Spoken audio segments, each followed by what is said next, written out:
तप्तजीवनं कविभिरीडितं कल्मषापहं श्रवणमंगलं श्रीमदाततं भुवि गृह्णन्ति ये भूरिदा जनाः। साप्ताहिक प्रवचनमालेचा आपला विषय आहे श्री रामकृष्ण वचनामृत आणि श्रीमद्भगवद्गीता एक चिंतन। आपण भगवद्गीतेचा 22वा अध्याय बघत आहोत।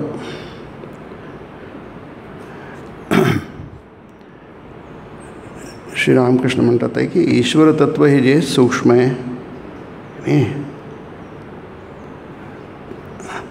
मन पण सूक्ष्म आहे, मन खूप सूक्ष्म आहे की नाही। ज्या गोष्टी स्थूल असतात त्या आपल्याला दिसतात। जसं हत्ती आहे, हत्ती खूप स्थूल आहे की नाही। हत्ती आल्यावर एकदम दिसतो रे हा हत्ती आहे, पण ती मुंगी आहे समजा, ती अति सूक्ष्म आहे, ती पटकन आपल्याला दिसत नाही। हे उदाहरण झालं।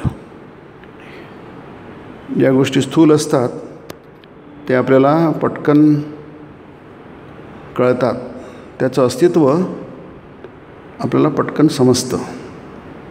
तितकं जे सूक्ष्म आहे, आता तिथे आकाराचा प्रश्न आहे। मुंगीचा आकार फार छोटा आहे, हत्तीचा आकार खूप मोठा आहे नाही, पण ते आपल्याला आपल्या इंद्रियांना, आपल्या नजरेला ती गोष्ट पटकन दिसते, सूक्ष्म गोष्ट दिसत नाही। ईश्वर तत्व जे आहे ते काय अतिसूक्ष्म आहे। मग ते मन सूक्ष्म आहे कारण मनाला काही आकार नाही आहे। आपल्याला सगळ्या गोष्टी मनानेच कळतात ना। नाही, आपण ज्या गोष्टी म्हणतो डोळ्यांनी बघतो असं म्हणतो, ॲक्च्युअली ते आपण मनाने बघतो। नाही, म्हणताना म्हणतो मी डोळे माझे बघतात, ॲक्च्युली आपण मनाने बघतो। म्हणून एक शब्द आहे मनश्चक्षु। चक्षु म्हणजे डोळे नाही, म्हणजे मनाचे पण डोळे असतात। म्हणजे वास्तविक बघता आपण मनाने बघतो, डोळ्यांनी बघत नाही। आपले डोळे जरी उघडे असले, मन त्याला जोडलेलं नसलं तर डोळे उघडून डोळे बघतात आहे, पण त्याला काही खरं म्हणजे ते बघणं नव्हे, नुसतेच उघडे आहे, त्याला काही दिसत नाही, त्या उघड्या डोळ्यांना काही दिसत नाही आहे। जर मन त्याला जोडलेलं असेल, मन जर डोळ्याला जोडलेलं असेल तर मग आपल्याला ती बघण्याची क्रिया आहे ती शक्य होईल, नाही तर शक्य होणार नाही। मन हे फक्त डोळे फक्त ॲपॅरेटस आहे, अवयव आहे तो, ते काही खरे डोळे नव्हेत की नाही, ते इंद्रिय आहे की नाही। पण ते जर मनाला जोडलं असेल तरच ते ॲक्टिव्ह होतं, नाही तर ॲक्टिव्ह होत नाही। हे जे मन अतिसूक्ष्म आहे आणि सूक्ष्म असल्यामुळे ते कुठेही जाऊ शकतं, त्याला काही रोकटोक नाही आहे की नाही। ते आत जसं आहे तसंच बाहेरही आहे। त्याला ते कितीही दूर जाऊ शकतं आणि ते कितीही जवळ येऊ शकतं की नाही। त्याला कशाची मर्यादा नाही आहे। म्हणूनच आपल्याला मनाला आवरणं इतकं कठीण जातं। आपण इंद्रियांना आवरू शकतो, तेही कठीणच आहे, त्याला दम म्हणतात। शास्त्रामध्ये त्याला दम म्हटलं आहे। दम म्हणजे दमन करणं नाही, त्याला थांबवू शकतो आपल्याला नाही, पण दम केलं तर ते शम होत नाही। शम म्हणजे मनाला थांबवणं, ते कठीण आहे। मग मनाला थांबवलं तर मग शरीर आपोआप थांबतं नाही, पण मनाला थांबवणं कठीण आहे म्हणून आधीच शरीराला थांबवा, इंद्रियांना थांबवा, तेही आटोक्यात नाही आहे आपल्या, तेही कठीण आहे। नाही तर आपण सहज करू शकलो असतो, कुठं करू शकतो आपण। डोळ्यानं थांबू शकत नाही, कानाने ऐकावं लागतं, जिभेने खावं लागतं, कुठे आपल्याला काही करता येत नाही. पण काहीतरी आपल्याला आशा आहे, सुरुवात करता येते. पण आधी शम सांगितलेलं आहे. शम दम उपरती तितिक्षा श्रद्धा समाधान हे षटसंपत्ती आहेत. षट म्हणजे 6, संपत्ती म्हणजे जी खर्च करू शकतात त्याच्या बदल्यात आपल्याला काहीतरी मिळतं, त्याला आपण संपत्ती म्हणतो. संपदा धन, त्याला विनिमय करता येतो, एक्सचेंज करता येतो, त्याला संपत्ती म्हणतात. आणि आपल्याकडे काही आहे त्याच्या बदल्यात आपण काहीतरी घेऊ शकतो, म्हणून त्याला संपत्ती म्हणतात. हे शम दम उपरती तितिक्षा श्रद्धा समाधान या षट संपत्ती आहे. म्हणजे हे जर आपल्याकडे असेल त्याच्या बदल्यात आपल्याला काहीतरी मिळेल, असंच ना की नाही. गीतेमध्ये 16व्या अध्यायात त्याला संपत्तीच म्हटलं आहे. दैवासुर संपद विभाग योगो नाम षोडशोऽध्याय. हा 16वा अध्याय काय सांगतो आपल्याला? संपद विभाग योगो. हे धन आहे आपल्याकडे, संपदा आहे. संपद म्हणजे संपदा म्हणजे धन. ती काय आहे? दैवी संपदा आहे आणि आसुरी संपदा आहे. दोन्ही संपदा जगामध्ये आहे. वाईट संपदा आहे आणि चांगली संपदा आहे. ही नाशक संपदा असते त्याला आपण आसुरी संपदा म्हणतो. संहारक संपदा ज्याला म्हणतात. जसं आता मिसाईल्स आहे, बॉम्ब आहे, वेपनरी आहे की नाही, हे सगळे काय आहे? नाश करणारे आहेत. ही संपदाच आहे ना. सगळ्या राष्ट्रांकडे, अमेरिकेकडे सगळ्यात जास्ती आहे ही संपदा. चायनाकडे पण भरपूर आहे. आपण पण करतो आहोत की नाही. आपण पण आता सुरू केलं आहे आयुध निर्माण करणं. आपल्याकडे भारतभर आयुधांचे कारखाने आहेत वेगवेगळ्या ठिकाणी की नाही. आणि आता आपण ते ब्राह्मोस वगैरे केलं आहे. आता ब्राह्मोस विक्रीला काढलं आहे. म्हणजे काय? आपल्याकडे संहारक शक्ती आहे, नाश करणारी शक्ती आहे. आपण ते आता सोडले ना इथे जवळच्या शेजाऱ्यांवर. ते काय ते मिसाईल्स होते, ते गेले आणि त्यांनी काहीतरी उद्ध्वस्त केलं. ती आहे याच्यामध्ये आसुरी संपत्ती जी नष्ट करते. आणि एक आहे दैवी संपत्ती, ती घडवते, निर्माण करते की नाही. एक घडवणारी आहे आणि एक संपवणारी आहे. तर ती पण संपदाच आहे आणि ती पण असतेच की नाही. आपण आपल्याकडे घरी एखादी काठी ठेवतो. घरी आली गरज पडली ते कुत्र्याला मारायला किंवा मांजरीला मारायला काहीतरी पाहिजे हातापाशी की नाही. पण ती काय आहे? ती मारणारी आहे. म्हणून ही जी शम दम उपरती तितिक्षा श्रद्धा समाधान हे 6 संपत्ती आपल्याकडे आहे, प्रत्येकाकडे आहे. त्याला तुम्ही डेव्हलप करा. आणि या 6ही संपत्ती फार सूक्ष्म आहेत की नाही. त्या तुम्हाला अशा पकडता येणार नाहीत त्या, किंवा असं तुम्हाला स्पष्टपणे दाखवता येणार नाही. हत्ती आहे म्हणून नाही दाखवता येणार. आपण म्हणतो बघा तो हत्ती आहे, तशा काही दाखवता येणार नाही आहे. शमने दाखवता येणार तुम्हाला. कारण आता मन ठीक आहे आणि पुन्हा ते हातातून गेलं. ते आहे म्हणण्यात काय अर्थ आहे मग की नाही. आहे अर्थही आहे, नाही आहे की नाही. दमही तसंच आहे की नाही. आपण स्वतःच्या इंद्रियांना आवरलं बस, थोड्या वेळाने ते म्हणा नाही चलेगा आहे की नाही. त्यांनी बंड पुकारलं. उपरती तशीच आहे. आता उपरती झाली उपरती की नाही. म्हणजे जिथं मन गेलं तिथून पुन्हा तिथं मन त्याच्यातून गेली, बाहेर आलं पुन्हा मन तिथेच गेलं. श्रद्धासुद्धा तशीच आहे. श्रद्धा काय आता निर्माण झाली, ती केव्हा लयाला जाईल, तळाला जाईल की सांगता येत नाही. समाधान तसं, समाधान म्हणजे संतोष. आत्ता मन समाधानी आहे, सगळं ठीक चाललं आहे, शांत आहोत, आपण सुखी आहोत. संतोषात परमम सुखम. ज्याच्यापाशी संतोष आहे तो जगात, कबीरदासजी म्हणतात, तो राजाचा राजा आहे की नाही. सगळ्या राजांचा तो राजा आहे की नाही.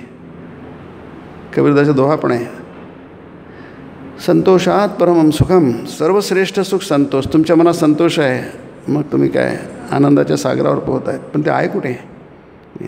असला तरी थोडासा असतो, नंतर केव्हा पुन्हा पळून जाईल त्याची आपल्याला सांगता येत नाही की नाही. म्हणजे सगळ्याच गोष्टी अशा आहेत नाही, कारण त्या सूक्ष्म आहेत नाही. मग सूक्ष्म आहे पण त्या महत्त्वाच्या आहेत ना.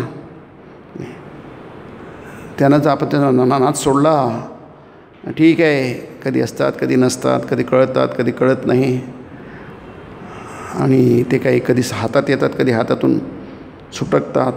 मग कितीदा आपण त्याचा प्रयत्न करायचा आहे की नाही, कितीदा त्याच्या मागे जायचं, इतक्या त्या चंचल आहेत की नाही. मग कशाला किती प्रयत्न करायचा, प्रयत्न करण्याचा प्रयत्न प्रत्येक वेळी आपण काय होतो, पराभूत होतो. आपला पराभव होतो, आपण फेल्युअर होतो की नाही. मग काय तर ते कितीदा जरी फेल्युअर झालं तरी पण त्याचा नाद सोडू नका की नाही. ते 2 कारणं आहेत त्याचे, गीतेमध्ये सांगितले आहेत.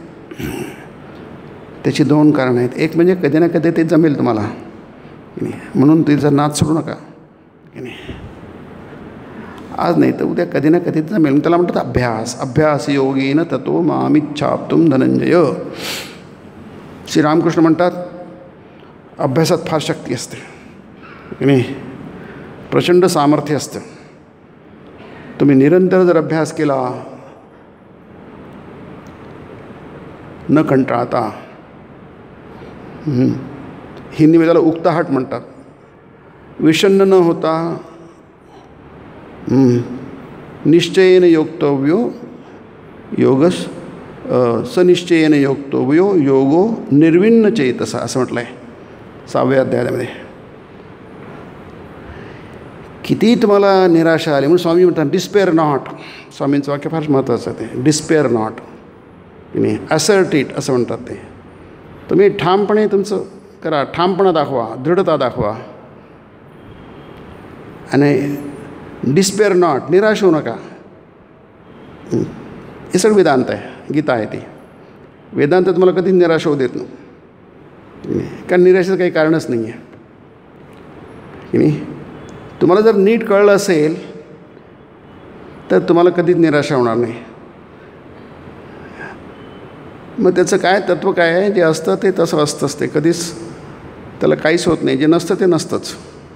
जसं गीतेमध्ये ना असतो विद्यते भावः, म्हणजे जे असत आहे की नाही ते ती गोष्ट विद्यमान नाही आहे. भावः न, ती विद्यमान नाही आहे. मग तुमचे जे फेल्युअर आहे ते विद्यमान आहेत कुठे.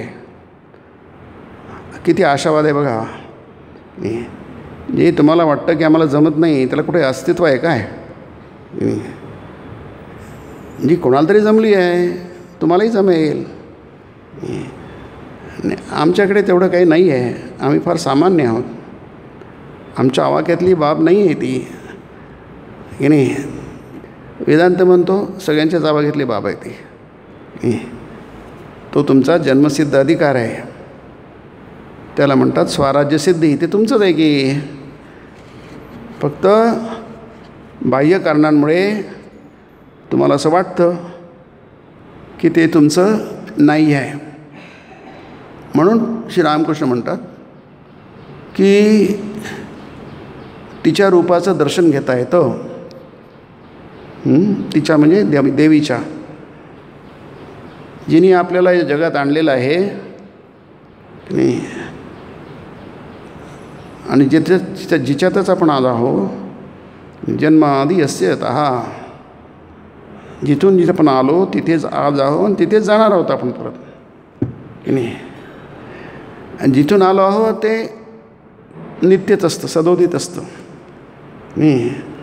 ती कधी असतं कधी नसतं असं नाही, नेहमीच असतं. म्हणून फक्त काय झालं आहे मधल्या काळामध्ये आपण विसरून गेलो आहे. जसं लहान मूल खेळता खेळता खेळता आईला विसरून जातो, खेळात दंग होऊन जातो.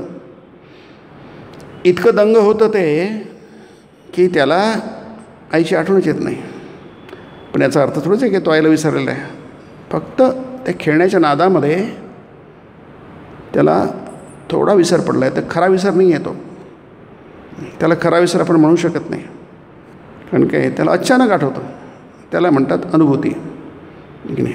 अचानक त्याला आठवतं. कसं आठवतं त्याचा काही न नियम, हां त्याचा काही नियम नाही आहे. कसा आठवतो, केव्हा आठवतो, त्याचा काही नियम नाही आहे. आहे की नाही. अचानक त्याला आठवतं आणि तो पळ सुटतो घरी. मग ते कोणत्या क्षणी होईल त्याचा काही नियम नाही आहे, पण होतं मात्र नक्की. तो खेळात दंग होतो, सगळं विसरतो, हे पण बरोबर आहे. आणि त्याला अचानक आठवतं, तेही पण बरोबर आहे. दोन्ही गोष्टी बरोबर आहे. हेही ठीक आहे, तेही ठीक आहे. म्हणून डिस्पेअर नॉट, तुम्ही कधी आशा सोडू नका, निराश कधी होऊ नका. हा उत्साह स निश्चयेन योक्तव्यो, ते निश्चयाने करा, दृढतेने करा, उत्साहाने करा. योग वैशिष्ट्यामध्ये आहे. वैशिष्ट्य म्हणतात आम्हाला सगळ्यात मोठी गोष्ट कोणती आहे? सगळ्याच बाबतीमध्ये, जागतिक व्यवहारामध्ये जे आपण प्रपंच म्हणतो आणि अध्यात्मामध्ये, त्यामध्ये दोन्ही गोष्टीमध्ये एक गोष्ट महत्त्वाची, उत्साह, की नाही. हा उत्साह कधीच कमी व्हायला नको. कितीदा जरी आपला पराभव झाला नाही, हा खरा पराभव नसतो नाही, हा त्यावेळी पुरता असतो की नाही. पुन्हा आपण उठू शकतो की नाही. त्या तात्कालिक अपयशाने आपण खचून जायला नको. हे आमच्या साईड नाही आहे. आपण एकदम डिक्लेअरच करून टाकतो, घोषितच करून टाकतो. म्हणजे आपणच आपल्या मनाला घोषित करून टाकतो. हे आमच्या साईड नाही आहे. काय अध्यात्म वगैरे आहे ना, हे कोणाला कोणाचं, अरे कोणाच्या माणसासाठीच आहे ना. हे काय पक्ष्यांसाठी आहे काय? पक्ष्यांना विचार करता येत नाही, पशूंना विचार करता येत नाही की नाही. त्यांना ते अंगच नाही आहे, विचार करण्याचं अंगच नाही आहे. पण तुमच्याकडे आहे ना ते अंग. याचा अर्थ तुम्हाला ते जमेल, नक्कीच जमेल. म्हणजे मुख्य गोष्ट आहे की ते कितीही असलं तर तुम्हाला, तुमची स्थिती कशी असली तरी त्याला जागा आहे. जागा आहे म्हणजे नक्की पण आहे. जसं म्हटलं तर मुलं कितीही दंग असला खेळामध्ये तर सगळं काही विसरलं आहे. खेळ इतकी मजेदार गोष्ट आहे, त्याला इतकी आवडते आहे की नाही. बालस्तावत क्रीडासक्त असं म्हटलेलं आहे शंकराचार्यांनी. तो मालक असतो तो इतका गुंग झालेला असतो कशामध्ये? खेळण्यामध्ये. क्रीडासक्त, तर क्रीडा म्हणजे खेळ. खेळण्यामध्ये एवढा सक्त म्हणजे एवढा दंग झालेला असतो की त्याला सगळं काही विसरायला होतं. तसंच पुढे गेला की तरुणस्तावत तरुणी रक्त, आहे की नाही. वृद्धस्तावत चिंतामग्न. जेव्हा जेव्हा स्थिती येतात तेव्हा तेव्हा तसं तसं होतं. लहान आहे म्हणून तर खेळात दंग आहे, मोठा झाला म्हणजे तरुणी तरुणात दंग आहे, वृद्ध झाला की चिंतेमध्ये मग्न येतो. वृद्धस्तावत चिंतामग्न. कशा चिंता आहे? सगळ्या डोक्यात चिंता आहे की नाही. पण ब्रह्मणी पण तुम्ही मग्न होऊ शकता. परमे ब्रह्मणी कोपिन लग्न. हे तुम्ही आहात खरे, तुमचा खरा संबंध जिथे आहेत तिथे तुम्ही जोडा स्वतःला. किती निराशाजनक, कधी ना कधीतरी तुम्हाला आठवण येईलच तुमच्या स्वस्वरूपाची. कधी ना कधीतरी तुम्हाला आठवण येईलच. ते म्हणतात तिच्या रूपाचं दर्शन घेता येतं. भक्तिभावाच्या साह्यानं तिच्या त्या निरुपम लावण्याचं दर्शन होऊ शकतं. नाना रूपांनी ती दर्शन देते. सुंदर आहे बघा. म्हणजे इतकं सूक्ष्म आहे, मनापेक्षा कितीतरी पटीने सूक्ष्म आहे की नाही. इथे मन जातं आणि परत फिरतं असं उपनिषद म्हणतात की नाही. यतो वाचो निवर्तन्ते अप्राप्य मनसासह असं उपनिषद म्हणतात. निवर्तन्ते म्हणजे परत फिरतं. आपण निवृत्ती घेतो ना, म्हणजे परत फिरतो आपण पुन्हा आपलं संपलं सगळं. ॲक्टिव्ह लाईफ संपलं आपलं ऑफिसचं की नाही. आपण निवृत्त झालो, रिटायर्ड म्हणतो आपण त्याला. यतो वाचो निवर्तन्ते. वाचा म्हणजे वाणी, बोलू शकत नाही, व्यक्त करू शकत नाही. निवर्तन्ते म्हणजे परत फिरते. अप्राप्य काही मिळालं नाही तर प्राप्य मिळणं, अप्राप्य म्हणजे न मिळणं. ते गेले होते काहीतरी मिळवायला, पण ते काहीतरी काही मिळालं नाही, परत फिरला. वाणी परत फिरले. मन, ते मन पण सुद्धा मनसासह म्हणजे वाणीसोबत मन पण गेलं होतं मिळवायला, पण ते पण परत फिरलं. म्हणजे वाणीलाही काही मिळवता आलं नाही, व्यक्त करता आलं नाही, आणि मनालाही नाही करता आलं.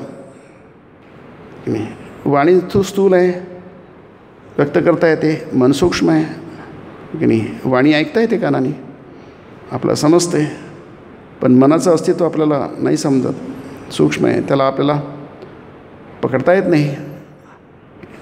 मन फार चंचल आहे नाही. जसं पारा चंचल असतो ना, पारा आपल्या चिमटीत नाही पकडता येत, तसं मन फार चंचल आहे. ते कुठेही जाऊ शकतं, त्याला कुठेच नाही, सगळं बेरोकटोक कुठेही जाऊ शकतं. ते इतकं मन चंचल आहे नाही.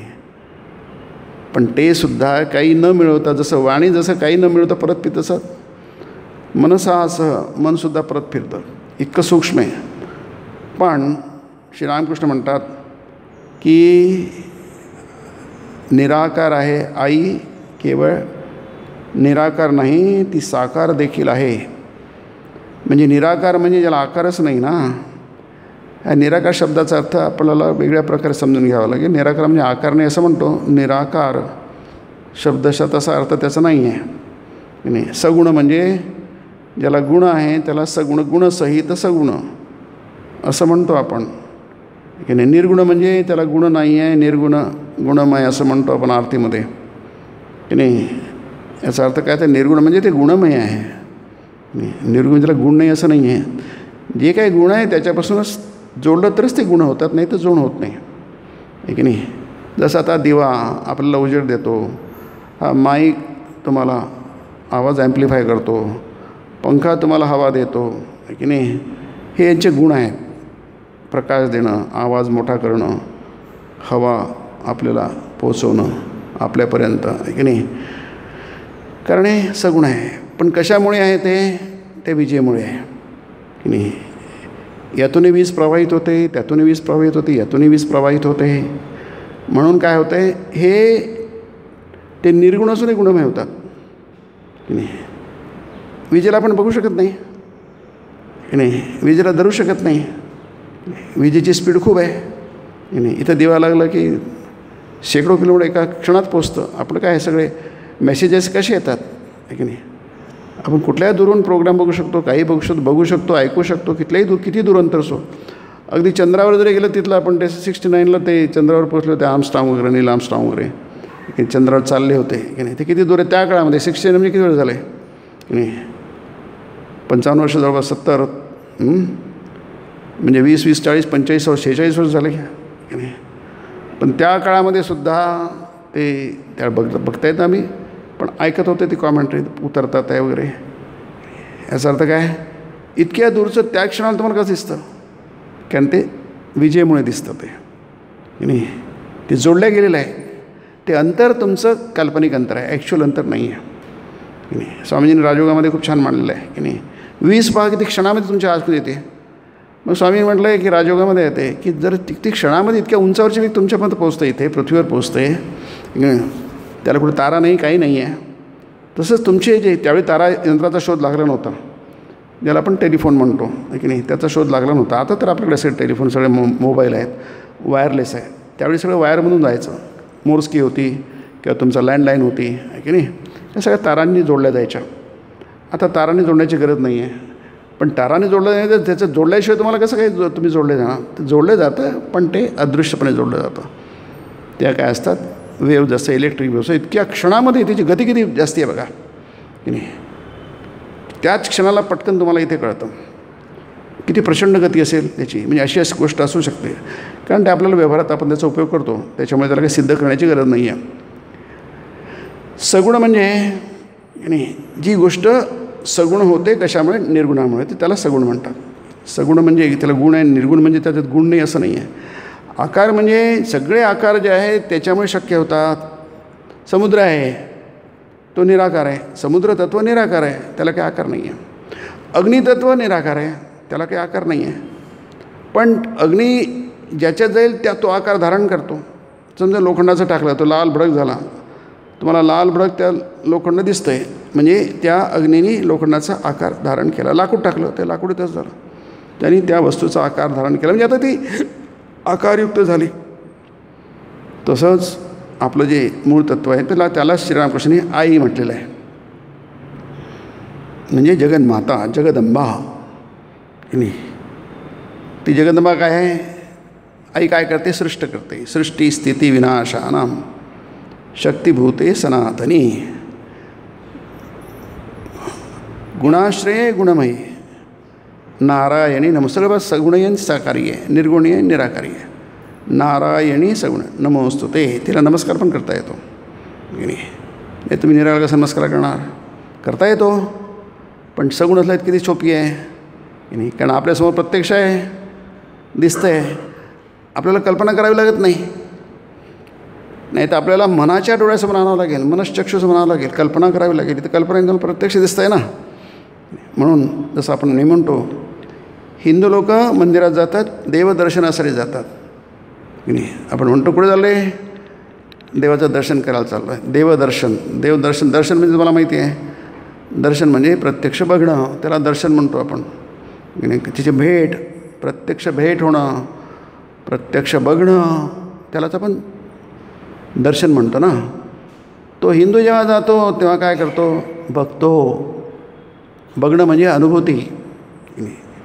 ज्याला आपण बघणं म्हणतो, पाहणं म्हणतो, पश्य म्हणतो, की त्याचा अर्थ असा होतो, ती अनुभूती असते की नाही? ब्रह्मानुभूती म्हणजे ब्रह्माला प्रत्यक्ष बघणं. अर्थात तो ब्रह्माला बघणं म्हणजे तुम्ही ब्रह्म होऊन ब्रह्माला बघता. ब्रह्मवेद ब्रह्मैव भवती. ब्रह्म होऊनच ब्रह्माला बघणं, ती ब्रह्मानुभूती, ती अपरोक्ष अनुभूती आहे. म्हणजे ती परोक्ष नाही. अक्ष म्हणजे डोळे. तुम्ही ब्रह्माला दुसऱ्याच्या डोळ्याने बघत नाही आहे. ऋषींनी बघितलं आहे, त्याला परोक्ष. त्यांच्या डोळ्याने आपण बघतो आहे, त्याला परोक्ष. त्यांचे पर म्हणजे दुसऱ्यांचे, अक्ष म्हणजे डोळे. संतांच्या डोळ्याने बघतो आहे, जसं आता पांडुरंग आहे. आज सगळे लोक पंढरपुराला जातात आहे, विठोबाचं दर्शन करतात आहे की नाही? लाखो लोक, त्यातले काही पर्सेंट लोकांना मिळेल, बाकीच्या लोकांना बघताच येणार नाही. इतकंच 15-16 तास तुम्हाला थांबावं लागतं. काही लोक शिखराचा धंदा का परत फिरतात की नाही? मग ती कल्पना करतात, शिखराच्या खाली कोण आहे? पांडुरंग आहे की नाही? आणि त्याचं दर्शन झालं. कधीतरी दर्शन त्यांनी केलं होतं. मग ते काय करतात? ध्वजाचं दर्शन झालं किंवा शिखराचं दर्शन झालं, याचा अर्थ काय आहे? मी म्हणतात, अरे मी ते बघितलं आहे, आता पुन्हा बघतो आहे, मनाने बघतो आहे, ते मनाच्या डोळ्यांनी बघतो आहे. पण काही लोक प्रत्यक्ष जाऊन बघतात एक क्षण, म्हणजे कारण तिथे इतकी गर्दी असते, लोकांना चला चला चला चला ढकलावं लागतं, तिथे असं लुटून द्यावं लागतं. ती परिस्थिती तशी आहे नाही. पण मग आपण ते काय करतो? दर्शन घेतो, विठोबाचं दर्शन घेतो. लाखो हजारो लोक दर्शन घेतात. म्हणजे प्रत्यक्ष अनुभव आहे तो.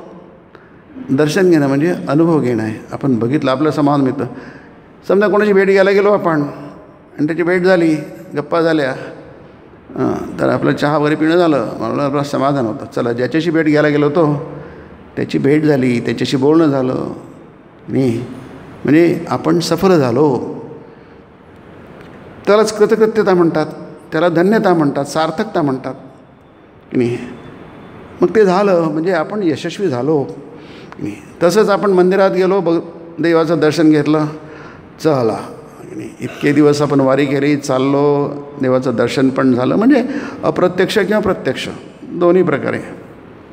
पण आपल्याला वाटतं की ते दर्शन आहे बघा. म्हणजे सगुण रूपाचं तुम्ही दर्शन घेता जेव्हा, तेव्हा ते निर्गुण रूपाचं दर्शन असतं. सगुण नावाची गोष्ट नाही आहे. कारण सगुण कशी होते? निर्गुणामुळे होते. जसं मी म्हटलं, लाईट कसा लागला तर मग दिवा दिसतो. दिवा का दिसतो? कारण ते त्याच्या मागे न दिसणारी गोष्ट आहे म्हणून तुम्हाला दिवा दिसतो. आवाज तुम्हाला ॲम्प्लिफाय का होतो? विस्तारित का होतो? कारण काय? त्याच्या मागे न दिसणारी वीज आहे म्हणून तो विस्तारित होतो आवाज. पंखा का फिरतो आहे? कारण त्याच्या मागे न दिसणारी शक्ती आहे म्हणून तुम्हाला पंख्याची हवा मिळते की नाही. म्हणजे जे तुम्हाला प्रत्येक दिवस त्याच्या मागे ती न दिसणारी, न कळणारी गोष्ट आहे, त्याला श्रीरामकृष्ण आई म्हणतात की नाही की नाही. त्याला ते आई म्हणतात की नाही. म्हणजे मातृतत्व तुम्हाला कळणार नाही आहे, माता कळेल की नाही. म्हणजे मातृदेवोभव म्हणजे या आईला नमस्कार नाही, ते मातृतत्वाला नमस्कार आहे. आणि आई म्हणजे आईच असते, तिच्यात काही गुणदोष असतातच, माणूसच आहे ते आहे की नाही. पण त्याच्या मागचं मातृतत्व आहे म्हटलं ती देवोभव, त्याच्यामुळे ही पण देव होऊन जाते. त्या तत्वामुळे देव होऊन जाते. त्या निराकार तत्वामुळे सगुण तत्व किंवा मूर्ती ही मूर्ती नसते ती, इतर मूर्तीसारखी मूर्ती नाही आहे ती, कारण ती जिवंत मूर्ती आहे, प्राणतत्व आहे त्याच्यामध्ये, म्हणून त्याला मूर्ती म्हटलं जात नाही, मूर्ती म्हणू नये, तो विग्रह असतो. तुम्ही देवाचं दर्शन जेव्हा घेता, तुम्ही देवाचं दर्शन घेता म्हणजे देवाचंच दर्शन घेता. स्वामी विवेकानंद छान म्हणतात, कोणी हिंदू कोणी देवासमोर उभं राहून असं म्हणत नाही, देवा मी तुझी मूर्तीचं दर्शन घेतो, असं कोणी म्हणतं काय? कोणीच असं म्हणत नाही आहे, कारण चूक आहे की नाही. नुसतं मूर्ती दर्शनाला कोण जाईल इथे की नाही. आणि असंही म्हटलं तर आपण इथेही बघू शकतो, आजकाल तर सगळ्या सोयी स्क्रीनवर बघू शकतो, देवाचं दर्शन घेऊ शकतो, पण आपण काय आवर्जून मुद्दामून जातो, ते काही चूक नाही आहे किंवा ते कमी नाही आहे, पण प्रत्यक्ष दर्शन घेणं की नाही. कोणालाही आपण स्क्रीनवर बघ, त्याला व्हर्च्युअल म्हणतो, आणि प्रत्यक्ष डोळ्यासमोर जर फरक आहे ना, तर तुम्ही इथे बसले आहात समजा, तुम्ही ऐकत आहात की नाही, हे एक ऐकणं झालं. आणि हीच गोष्ट तुम्ही ऑनलाईन बघू शकता, हे ऑफलाईन आहे, तेहीसुद्धा ऐकणं झालं. पण प्रत्यक्ष ऐकणं समोरासमोर आणि स्क्रीनवर बघणं फरक काहीच नाही त्याच्यामध्ये. रामायण महाभारत तुम्ही स्क्रीनवर बघता, आता काय तुम्ही काय प्रत्यक्ष बघू शकाल काय? ते होऊन गेले, पुष्कळ हजारो वर्ष झालेत, आता ते कसं करणार, तुमच्यात कसं येणार? म्हणून त्याला पर्याय नाही आहे, म्हणून आपण काय करतो, स्क्रीनवर बघतो. छान आहे की नाही, आपल्याला त्याचाही आनंद होतो, पण ते सगळं दर्शन आहे, प्रत्यक्ष बघणं आहे. म्हणून निराकार नाही म्हणजे तुम्हाला दिसतं, म्हणजे ती निराकार कशी असणार की नाही. निराकाराचं दर्शन कसं होणार, म्हणजे समुद्राचं दर्शन कसं होणार? समुद्र तत्वाचं दर्शन होत नाही आहे, पण समुद्राचं दर्शन होतं म्हणजे लाटांचं दर्शन होतं. ते आकार आहे, लाटांना आकार आहे की नाही, विशिष्ट आकार नाही आहे, निश्चित आकार नाही आहे लाटांना, तो आकार सतत बदलत असतो की नाही. लाटांना आकार नाही आहे, ते कसे उंच, किती उंच असू शकतात, ती कमी असू शकते, तरंग असू शकतात, रिपल्स असू शकतात, काही असू शकतं ते, पण आहे मात्र काय, त्या सगळ्या लाटाच आहेत. त्याला सगुणत्व आहे, त्याला साकारत्व आहे,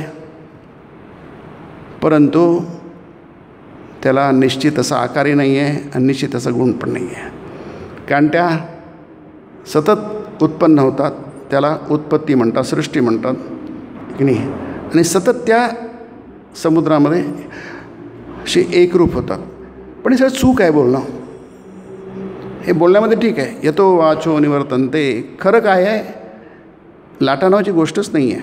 म्हणून ते म्हणतात, आई माझी आई केवळ निराकार नाही, ती साकार देखील आहे. खरं काय आहे, तुम्ही नेहमी समुद्रच बघत असता, तुम्ही नेहमी ब्रह्मच बघत असता. जरी तुम्ही आई म्हटलं तरी ते ब्रह्मच आहे, तुम्ही मूर्ती म्हटलं तरी ते ब्रह्मच आहे, ते परमतत्वच आहे. पण शेवटी आपलं मन आहे ना, मनाच्या काही मर्यादा आहेत की नाही. तुम्ही मनाच्या मर्यादा तुम्ही तोडू शकत नाही, कारण मनाने शरीर धारण केलं आहे की नाही. हे मनाने, जसं आपण आपल्या अंगावर कपडे घातले, मी शाल अंगावर ओढून घेतली आहे, तसं मनाने आपल्याकडे शरीर धारण केलं आहे की नाही. त्यामुळे मनाच्या काही मर्यादा आहेत, जसं शरीराच्या मर्यादा आहेत ना की नाही. त्याला जन्म आहे, बालपण आहे, तारुण्य आहे, त्याला वृद्धावस्था आहे, त्याला क्षय आहे, त्याला नाश आहे. या सगळ्या 6 ज्या परिणाम आहेत, हे सगळे 6ही परिणाम त्याला लागू होतात. तसंच मनालाही आहे की नाही. मनाचाही जन्म आहे, मनही तरुण असतं, मनही होतं, मनही थकतं, मनही क्षीण होतं, आणि मनही जणू काही नाश पावतं. जणू काही खरंच मन नाश पावत नाही. कुठपर्यंत? जोपर्यंत त्याला कळत नाही की आपण स्वतंत्र अस्तित्व नाही आहे, आपल्याला मनाला स्वतंत्र अस्तित्व नाही आहे. म्हणून मनश्चैव त्याला म्हटलं आहे की मन एव मनुष्याणाम कारणं बंध मोक्षयो. नाही, जोपर्यंत तुम्ही मनाला तुमचं मन म्हणता तोपर्यंत ते बंधनात आहे. जेव्हा तुम्ही म्हणता की मन हे सगळं वैश्विक मन आहे की नाही, किंबहुना चराचर आपणची जाहला, असं ज्ञानेश्वर म्हणतात की चर अचर ही सृष्टी आहे ना, हालणारी न हालणारी, आपल्या जागेवरून दुसरीकडे जाऊ शकणारी, आणि त्याला म्हणतात चर म्हणतात. जाऊ न शकणारी त्याला अचर म्हणतात आहे की नाही. ही चराचर सृष्टी आहे. तो म्हणतो मीच ती झाले चराचर किंबहुना. आणखी काय सांगायचं, चराचर आपणची जाहला आहे की नाही. हे विश्वची माझे घर आणि हे सगळं जगच माझं घर आहे आणि माझ्या घराला भिंती असतात आणि माझ्या घराला खोल्या असतात, दारं असतात, खिडक्या असतात, पडदे असतात. माझ्या घराला काहीच नाही आहे की नाही. इतकी व्यापकता बघा. हे विश्वची माझे घर अशी मती जयाची स्थिर, अशी बुद्धी, मती म्हणजे बुद्धी किंवा अशी निश्चित बुद्धी त्याला मती म्हणतात. ज्याची स्थिर आहे, पक्की आहे, त्याला हे पक्का अनुभव आहे. आणखी काय सांगायचं, किंबहुना चराचर आपणाची झाला. आता हे जेव्हा असतं नाही, हे दोन्ही आहे. हे ज्ञानेश्वर माणसा ती अनुभूती आहे, त्यांनी सुंदरपणे हे केली आहे, व्यक्त केलेली आहे. आता तेच करू शकतात की नाही, त्यांची ती प्रतिभा आहे की नाही. वर्षत सकळ मंगळी ईश्वरनिष्ठांची मांदियाळी, अनवरत भूतळी भेटतू भूता की नाही. काय सुंदर आहे. मला ईश्वरनिष्ठ लोक नेहमी भेटो की नाही. ईश्वरनिष्ठांची माझी भेट सदोदित हो. वर्षत सकळ मंगळी, जसा पाऊस सतत पडायला पाहिजे पावसाळ्यामध्ये, सकळ मंगळी ईश्वरनिष्ठांची मांदियाळी, अनवरत भूतळी, या पृथ्वीवर अनवरत म्हणजे न खंड पडता अखंडितपणे, अनवरत की नाही, अविरतपणे भेटतू भूता.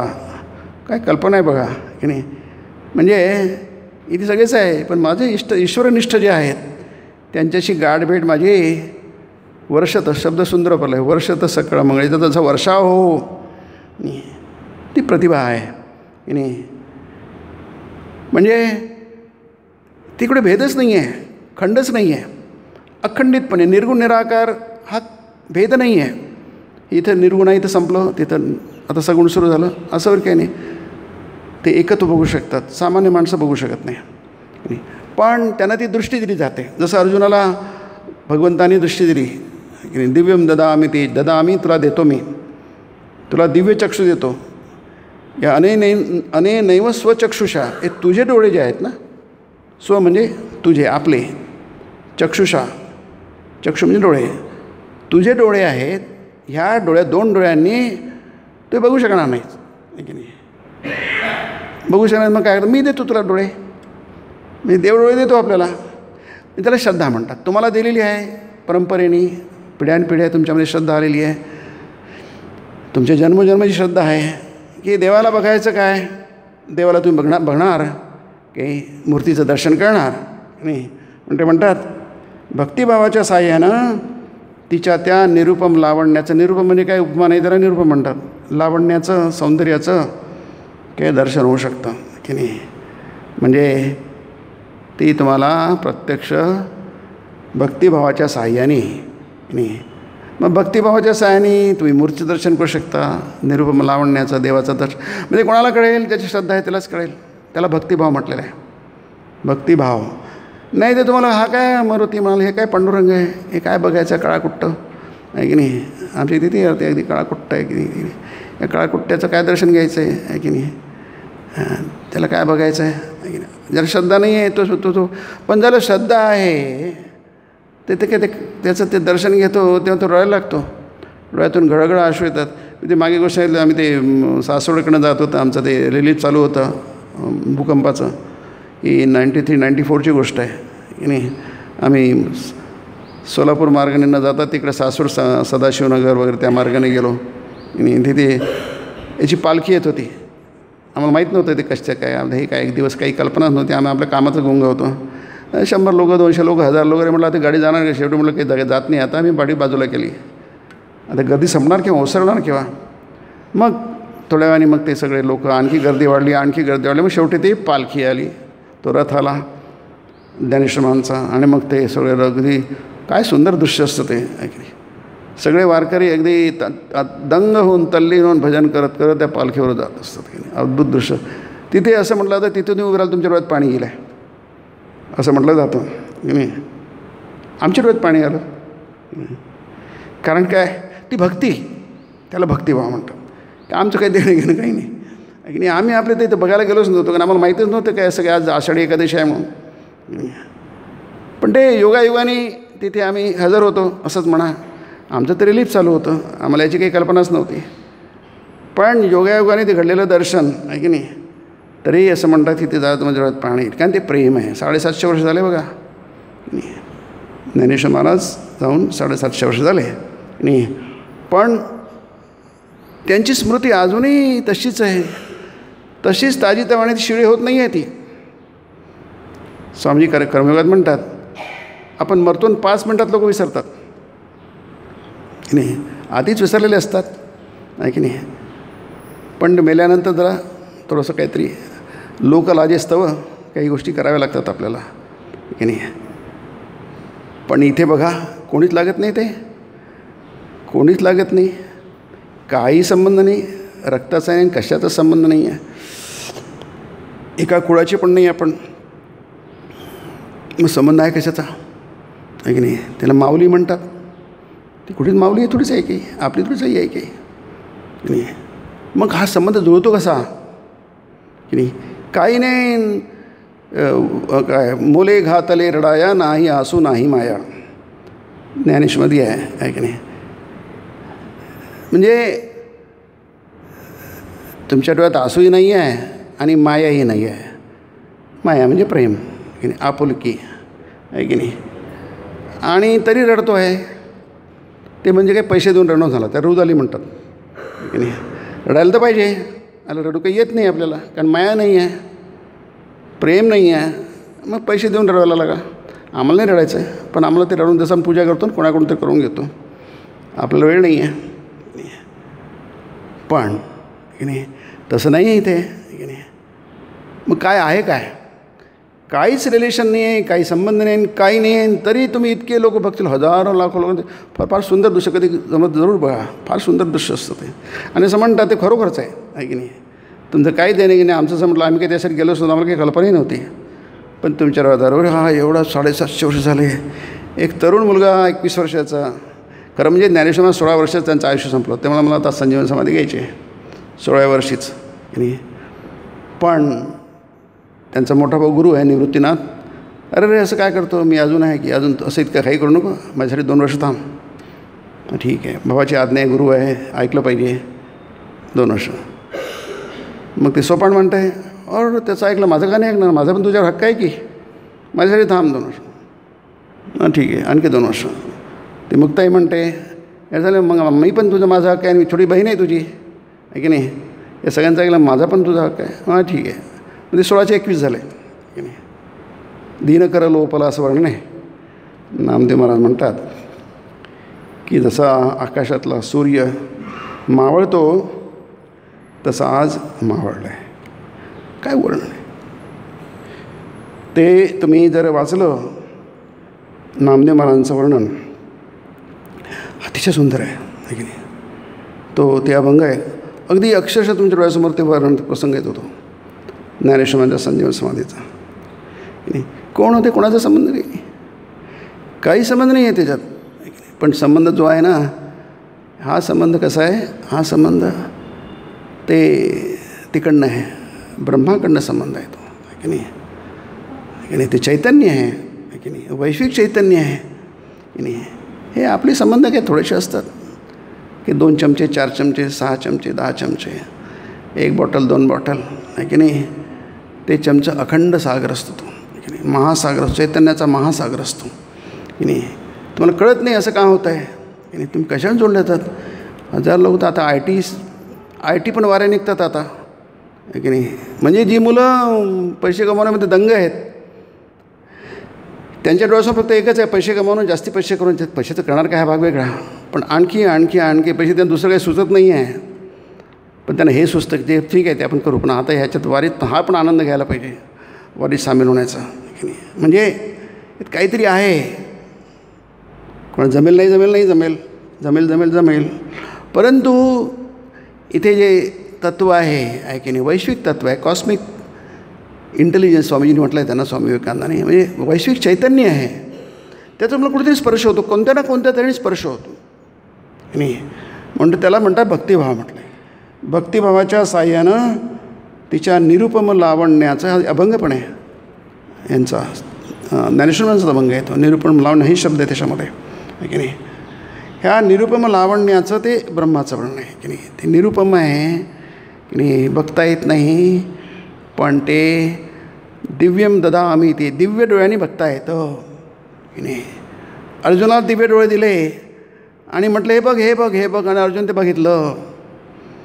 म्हणजे दाखवणारा दिसला तर दिसतंही पण ते की नाही. मग तुम्हाला नाही दिलं तर काय बोल, कोणीतरी बघितलं आहे ना. मग जो जेव्हा उभं राहतो तेव्हा तो मूर्तीचं दर्शन करत नाही, तर तो त्या मूर्तीचं दर्शन करतो ज्यांनी बघितलेलं आहे त्या मूर्तीचं हा पण दर्शन करतो. याच्या कपात ते नाही आहेत प्रत्यक्ष बघणं, पण कोणीतरी बघितलं आहे ना, पुण्यवान माणसाने भक्तिभावाने बघितलं आहे ना, ते मी बघतो आहे. मग ते काय कमी काय आहे, ते तेवढीच कमी आहे काही. म्हणजे बघा एवढी श्रद्धा, एवढी भावना, एवढा भक्तिभाव निर्माण होऊ शकतो. हा परंपराने श्रद्धेने तुमच्या संस्कारांनी जन्मजन्मीच्या होऊ शकतो. नाही तर अवघड आहे. ज्याचे ते संस्कारच नाही आहे त्याला काही दिसणार नाही. तो नाही काय मूर्ख लोक आहेत म्हणतील, हे अकला नाही म्हणतील, अगदी मागासलेले लोक आहे म्हणतील. कारण काय, त्यांना त्याची पृष्ठभूमीच माहीत नाही आहे, त्यांना काहीच माहीत नाही. ते काय नेमकं काय त्यांना काहीच माहीत नाही आहे. अरे कशाला रडतात हे लोक, आहे की नाही. काहीच नाही आहे, कारण त्याला काहीच नाही, पण ते जिवंत आहे सगळं, आहे की नाही. तिथं त्यांना काही जड दिसत नाही आहे.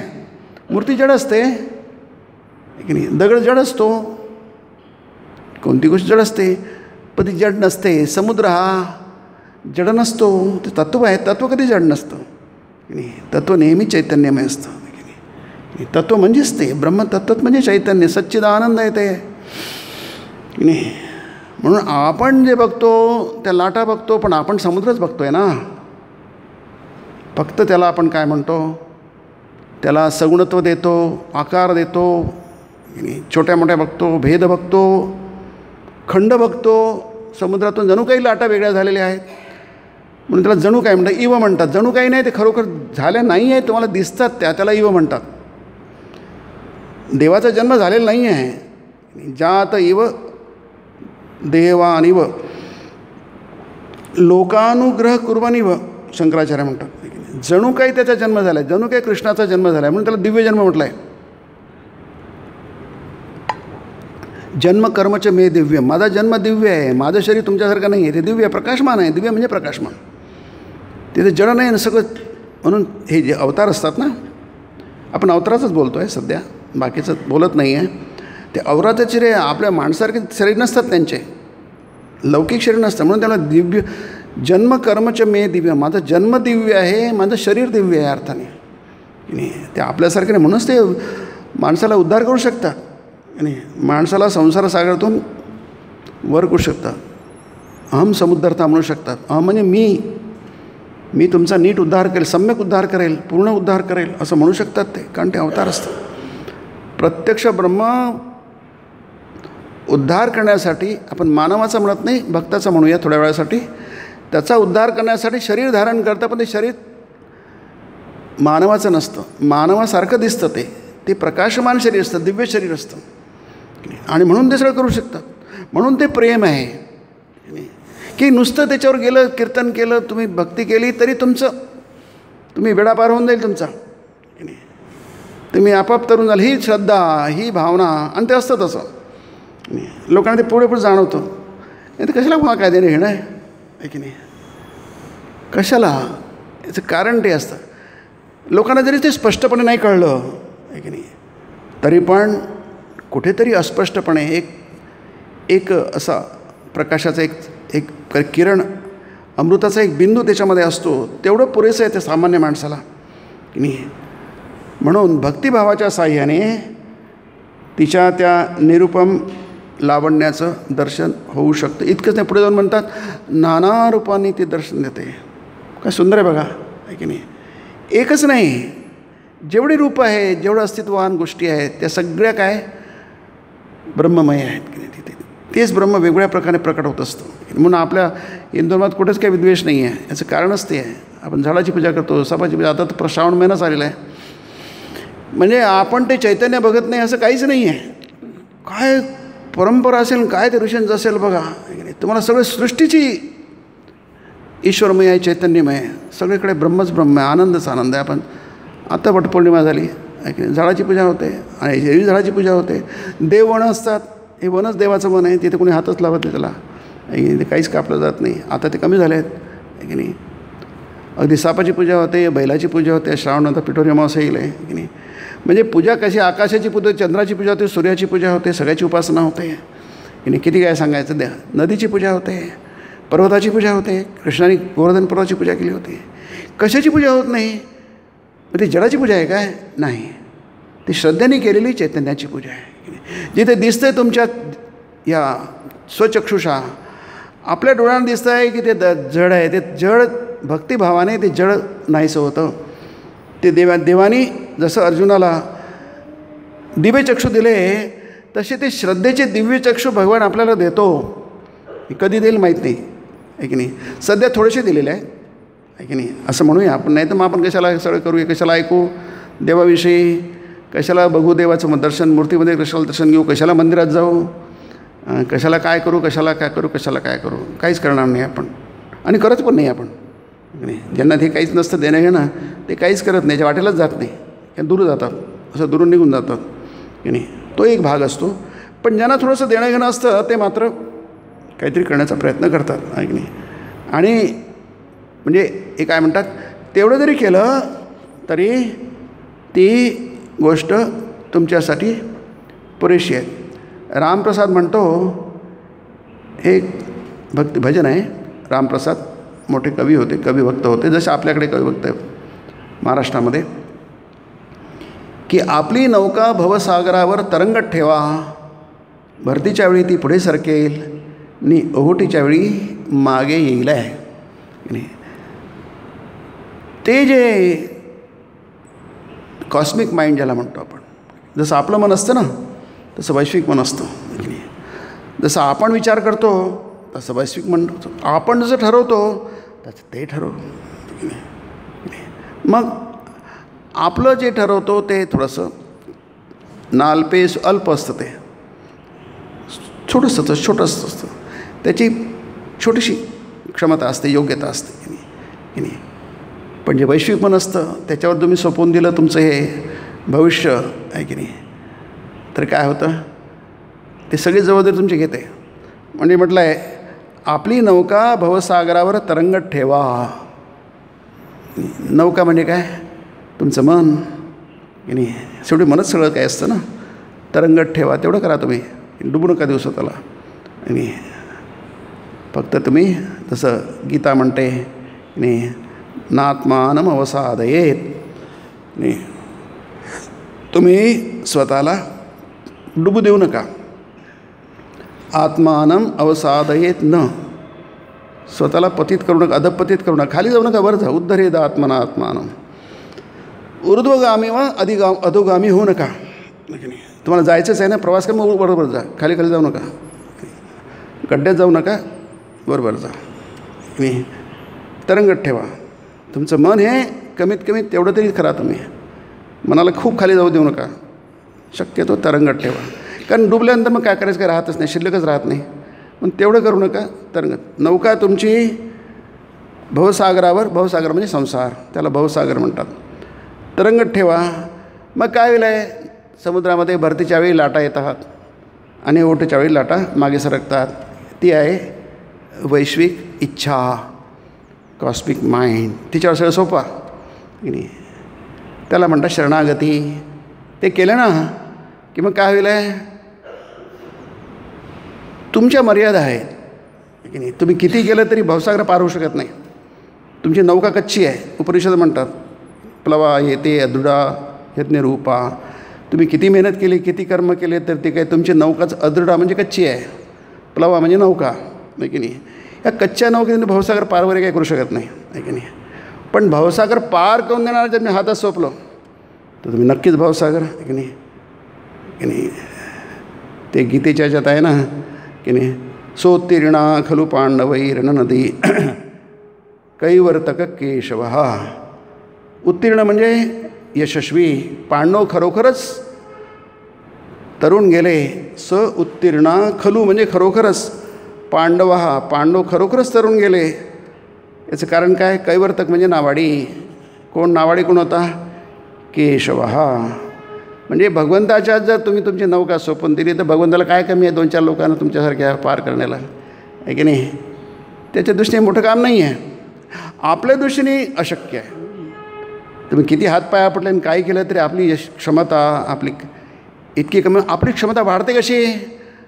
अर्जुनाची क्षमता कशी वाढली? कारण अर्जुन सखा इष्टोसी मे सखाचे ती रस्य मे, तो मी तुझा इष्ट आहे, आवडता आहे, तू माझा मित्र आहे, म्हणून तुला मी सांगतो, जर आपला देव सखा असेल, आपला आवडता असेल तर देवाने ठीक आहे तुला मी तुझं काम करून देतो, त्याच्या दृष्टीने काही हे नाही आहे. म्हणून इथे ती नाना रूपाने ती दर्शन देते आणि ती काय करते? आपलं काम एक पुढच्या वेळी बघू आपण, शरणागत आहे. हे रामा तुला मी शरणागत आहे, पूर्ण शरणागत आहे, असा आशीर्वाद दे की जेणेकरून तुझ्या पाद म्हणजे शुद्ध भक्ती राहिली, निष्काम अहेतुकी अशी भक्ती राहिली, देवाशी प्रेम केलं आपण तर काय ते त्याला म्हणतात पूर्ण शरणागती. नाही आता हे सगळं आपल्याला आपल्या मानवी भाषेत मांडता येतं किंवा आपल्याला तात्विक भाषेमध्ये सुद्धा मांडता येतं. हे दोन्ही बरोबर आहे की नाही? मानवी भाषा पण समजली पाहिजे आपल्याला आणि तात्विक भाषा आहे ती पण समजली पाहिजे. आजपासून आपण सकाळी जे आपलं असतं सकाळी 9 ते 10 होतं, आपण त्याची वेळ बदलवली आहे, सायंकाळी 5:30 ते 6:30 पुढच्या वेळेपासून.